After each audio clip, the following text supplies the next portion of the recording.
Hi, my name is Tyler, or on the trail known as Wilder, and I thought I'd make this video to help anyone out there who is looking for some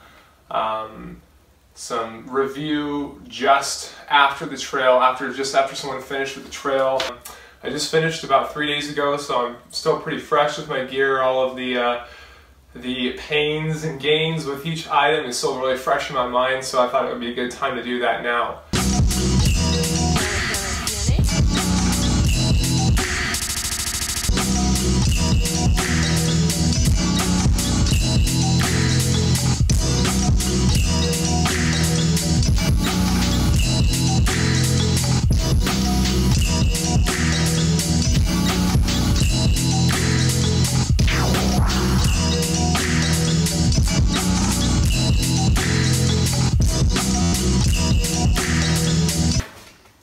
So I started with the Z-Packs Arc Blast 55. I started having issues with the frame, the carbon stays popping out.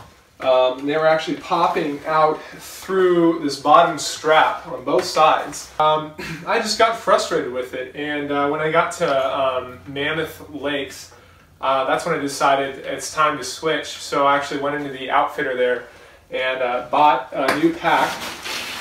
And went with this. I went with Hyperlight mountain gear here. It's 2400, and I think it's the Wind Rider.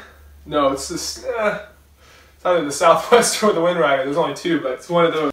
As soon as I switched to this, I noticed a big difference. It just felt like it was a lot more confident of a hold of the frame. It wasn't going anywhere. So.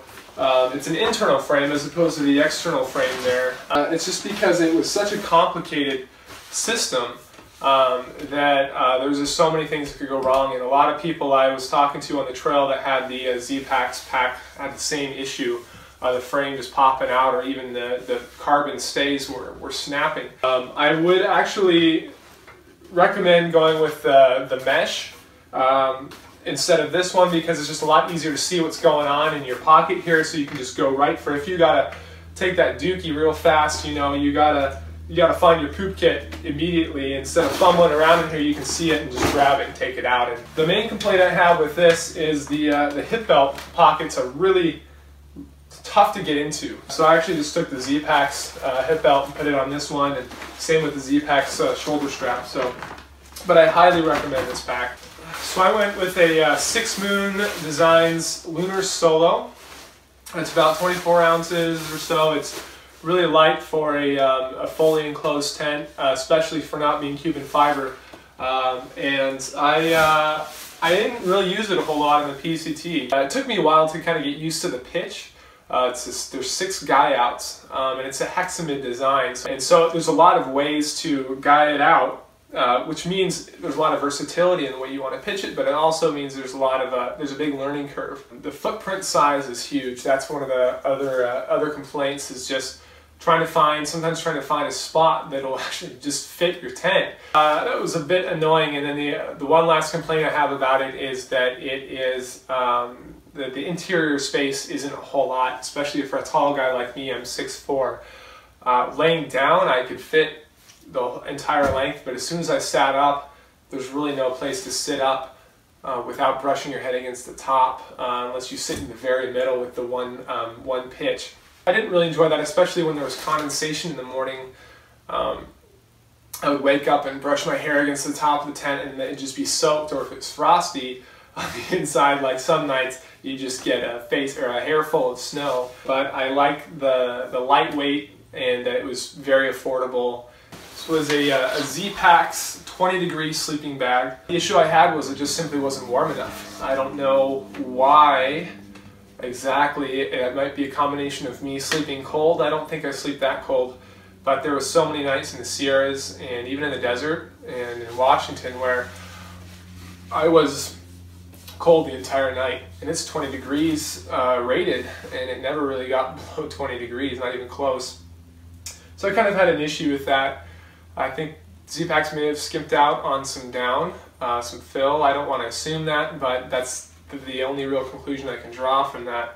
But I would not go with the Z-Packs sleeping bag again. I would go with an Enlightened Equipment, or if I had the money, I'd go for a Catabatic or a Western Mountaineering. My sleeping pad right here was phenomenal. It's a torso length. So it only really went down to about a little bit lower than my hips. And then I just used my pack for my feet and it was completely fine. I had no issues. It's half the amount of weight as a full length and I got to use my pack at night. So it really just made sense to me. Never popped it. It took maybe 9 or 10 breaths to inflate. And other than that, I had no issues with it. I completely recommend a torso length pad for anybody out there. The NeoAir X Lite is a good choice. Accompanying my sleep system, I got a Gossamer Gear Thin Light pad. It's an 1/8 inch. This just went underneath my sleeping pad and my pack when I slept, and that kept my pad from sliding around. It added a little bit of warmth. And it also doubled as a sit pad too. This is my sit pad, so it did a lot of things. It weighs really nothing. My Tyvek too, I'd also just throw this underneath my tent to keep. That's probably why my air pad didn't pop the whole entire time, is because I had the Tyvek. I started with Polycro just as a lightweight alternative. However, it just didn't last. It just fell apart really quickly. Maybe I just was careless with it, but I decided to go with this piece of Tyvek. I got into Lightwood, and it lasted the next 2,500 miles. My food bag here, this is a Z-Packs food bag. Not much to say, it worked just fine. I only had one mouse issue, and that's because I was lazy, and I just hung it on a limb about 4 feet up and said, you know, that's good. And it's waterproof, it's super light, it can carry a lot. I like how wide it is. It's not, you know, those tall and skinny op sacks that you have to really just dig in there to grab food. It's really easy to grab whatever you need to grab. This is how I kind of stored my clothes. It's a Thermarest felt stuff sack, that's what it is, but this is my pillow. And so I would just flip this inside out at night, put some clothes in here. Darn tough socks, not much to say. They last a really long time. I went through maybe 2 or 3 pairs. And got the next ones free every time I got into a store that could replace them. Probably still going to wear them even when I'm not hiking. They're just so comfortable and durable, and they don't stink super bad. This is my base layer top here. It's a Craft. It's more of a ski base layer, but it's also it's really quite light and really comfortable, and kept me pretty warm at night and kept my sleeping bag warm. Frog Togs rain jacket. Light. 5.5 ounces. It's like 30 bucks, or you can spend, I don't know, 80 to 120 bucks on a outdoor research helium jacket. They might last you a little longer, but I was kind of at the end of my budget when I got this. So I ripped just a few holes in it, but it lasted the entire through hike, and maybe part of that is it didn't really rain much this year on the PCT. Frog Togs, I wholeheartedly recommend it, even for people that aren't on a budget. It just makes sense. My wind gear, I would not leave home without this if I'm going on a hike, if it's a day hike or a week hike or through hike. What I have here for my top is a Patagonia Houdini. I think it's an older version. It works beautifully. Even when it was just drizzling like it did a few times, I would just throw this on instead of throwing on my sweaty Frog Togs, and it would keep me dry if it was just a drizzle, and it kept me warm. And I was able to hike. I would do climbs in them. Then for my pants, I have the Montbell Dynamos. They're a little more on the pricey end, I think 80 bucks. I got them about 100 miles into my hike, and I wasn't expecting to buy them. I wasn't expecting to get wind pants, but it just made sense to me to keep my legs warm, especially when you're wearing fabulous short shorts. Your legs lose a lot of heat at night and in the mornings, so to throw those on is fantastic, and I really recommend spending the money on these. The really nice thing about these, there's a few nice things about them. Well, first of all, really lightweight. It has zippers on the pant legs, go up about 1/4 of the way. If you are mid-hiking, you get hot with them on, you just unzip it, throw them right over your shoes. You don't have to take off your shoes. It's really convenient that way. It's got this band on the inside here. It isn't really doing anything when it's just like this, but you pull it out right here and loop it around your foot, and then it'll keep it cinched around. This is my puffy. This is one of my favorite pieces of gear. It's extremely light. I got it in Japan. It's a Montbell Tachyon Anorak. It's 900 fill down, and it really did the job for those really cold nights. I'd actually sleep with it on because my sleeping bag wouldn't be enough. I'd have this on in my sleeping bag. It's got a kangaroo pouch with the drawstrings on the inside, so you pull them and it cinches it around your waist, so when it's really cold and you don't want to take your hands out, you just keep your hands in there and you pull the cords and it cinches it up. It's got a hood on it too, so it really kind of compensated for the quilt without the hood. I didn't really use a beanie. A beanie would have been nice, but I didn't ever feel like I really needed it. For electronics, I went with an Anker. It's 10,000 mAh.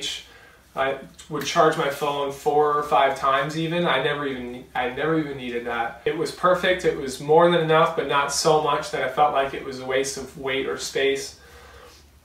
It charged my GoPro, my phone, my Bluetooth headphones. And then my little bag here, this is the rock bag that comes with the bear bagging kit. I saw so many people using it for their electronics, so I kind of decided to jump on board with that because I wanted to be cool.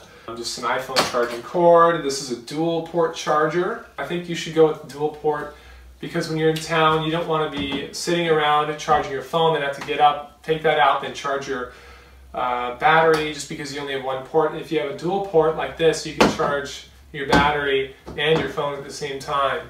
And it doesn't seem like a big deal, but it really is.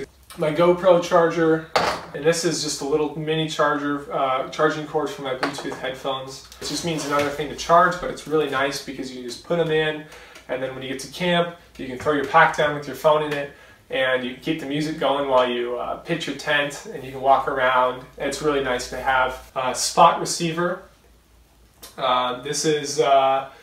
This is good. It could have saved my life, and especially for this year, I think that one of these was even more necessary for every person out on the trail. I think it's necessary to take one of these. Maybe not for yourself, but for someone else you might come across and get that helicopter in and save their life. Black Diamond Spot, it's kind of on the heavier side if you're trying to go ultralight. I did Mount Whitney, Sunrise, and this was really nice to have just because it was so powerful. You could really see far ahead. To see that drop that you don't want to walk off or whatever. I would recommend not leaving the batteries in there if you're not using it for a while, because even if you have it locked, that lock will still be going. It'll be hitting that button, and that little blue light that says it's locked will just keep flashing, and that'll actually drain your battery. So just flip one of the batteries in there and you should be good. Earbuds, not for music, but just to put in my ears at night if there was a lot of people around me, or specifically when I was in Belden, California, and there was a rave about 100 yards away, and it went from 10 p.m. to 10 a.m. So that was kind of nice to have. It didn't block out all the noise, but they weigh like 1 gram, you know. So for the few times that you need them, it's worth every 1 gram. Body glide, make sure you have body glide. Chafe will happen when you least expect it. Some DEET, it's not always necessary, but if you're cowboy camping, it's also really nice to have DEET. A little bag full of vitamin I, an extra cap for your water bottles. That's pretty important. A lot of people don't think of that, but if you lose a cap on your water bottle, and say maybe you only just have 1 water bottle, it's going to be a pain until you get to the next town where you need a new cap. So yeah, just have a cap, have an extra cap. It doesn't weigh anything. Well, it does weigh something, but an extra battery, maybe not necessary. You get the lithium batteries if you have the money. They're lighter and they last longer. Dental floss, I have a little needle in there too. That's my repair kit. Eye drops, I wear contacts. You can wear contacts. A lot of people say don't even try it on the PCT. But just give it a shot. It's so much nicer than having glasses. Glasses, if it rains or it's foggy or whatever, and you can lose them or break them. Contacts, it just feels a lot nicer hiking. I just slept with them in. They were monthlies, and it was fine. If you're carrying a Sawyer squeeze, carry a few extra O-rings. That's the kind of the washer for the Sawyer when you screw it on a water bottle. They pop out. So many people in the desert, I feel like every other person lost their O-ring for their Sawyer, and every time they'd go to filter, the water would be kind of dribbling out the sides. A little compass, just bring a compass. A few extra repair kits for your inflatable pad. Tenacious tape is a good thing to bring. It's just kind of a do-all, sort of a duct tape for through hiking, People do bring duct tape, but I like the tenacious tape better. Antibiotics, a little tube of antibiotic cream. No one should tell you not to bring this or that for your medical kit, but I just think that you can get away with a minimal, very minimal, multi-purpose medical kit to get you to the next town. If it's a serious enough injury, then you need to be doing something else rather than just taping it up. My toothbrush, little mini toothpaste tube, and my contacts. Sawyer squeeze. I wouldn't go with anything else. It's so simple, so fast, so efficient. And then also get the coupling too. It made my life so much easier. And what this does is when you fill up your water bottle, or you want to fill up your water bottle, you can actually just screw the coupling on the cap like this, not all the way, not tight, so you have a little bit of air to displace. And then once you get your bag or whatever you want to, or you use another bottle or whatever you do, you can squeeze, and hands-free. You can use all your muscles in both your arms to squeeze the bottle up here, and it'll just stay right here and filter right in instead of trying to balance the Sawyer squeeze. And then for my poop kit, I don't have the whole thing with me, but deuce of spades, it's a great thing to have. It also doubles as a tent stake too. I actually never use it as a tent stake, I should have. But it's great, it just really scoops up cat holes really fast.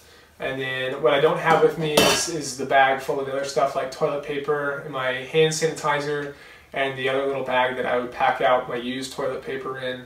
And then this is my little bag of steaks. I got 6 steaks. They're MSR groundhogs. They're mini groundhogs. And they're my favorite steak in the world. They're really light, really durable. I never had any one of them break, and they will hold in any sort of terrain. I just see so many people with bent shepherd hook steaks, and I don't want to deal with that. So this is my scoop. It's just the very bottom part of a Sawyer squeeze bag. I never use the Sawyer squeeze bags for their purpose because they leak. They break really fast. So I just had this, and when you have a water source where you can't just stick your water bottle underneath and fill up, you have to scoop it up. Having a scoop is so helpful. Your bags will break just because you're putting so much stress on them, so don't be upset at the company, but go with Everdew. And then for my spoon, I started with a Snow Peak titanium spork. I lost it. Sea to Summit foldable plastic spork. I lost that. Got another one and I lost that. I just got a Froyo spoon. I had trekking poles for about 70% of the through hike, and then I just stopped using them. I tried it out and I really liked it. The problem was my tent's not a freestanding tent, so I kind of needed trekking poles to set it up, or just one rather. What I did was I found some extra tent poles lying around and measured them up, and found that a length of 3 actually worked perfectly for my lunar solo to pitch it up. It was about 125 centimeters high. I think next I'm going to go with a flat tarp and maybe a bivy setup, or maybe not even the bivy for my CDT. And I could take everything that I just showed you and go do another through hike with it and be perfectly fine. I wouldn't need anything else. One more thing, I just want to be another proponent of smart water bottles. They're the water bottle of the PCT and probably the AT too. Really durable. This one in particular, you can see it's a little weathered. It actually lasted the entire through hike. This is a pretty special water bottle to me. I may just keep it and give it to my grandkids in my will or something. So that about covers it. I started with a lot of extra stuff that you are just going to inevitably whittle down as you figure out how you hike. In the first 100 miles, you realize exactly what you need. Well, not exactly. You'll still be tweaking things the whole entire through hike, but it won't take long to realize what you thought you need as opposed to what you really need. It's kind of humbling to realize that you actually have to hike to figure it out instead of just researching everything. You can't just read about tennis for a month straight and then be really good when you step out on the court. You have to do it. You just have to hike. And it's kind of scary, but that's just the way you figure it out. If you guys have questions about the stuff that I went over, or maybe questions about stuff that I forgot to cover, I'd love to help you guys out. I just felt like giving back a little bit with this video because there were so many videos I watched online before my hike that really helped me out. I can just tell that those people love what they do, and I understand why they do now, because the PCT is the best thing that I've ever done and the hardest thing I've ever done at the same time. But I think it's a good choice for anyone that can make it happen, and you won't regret any minute of it.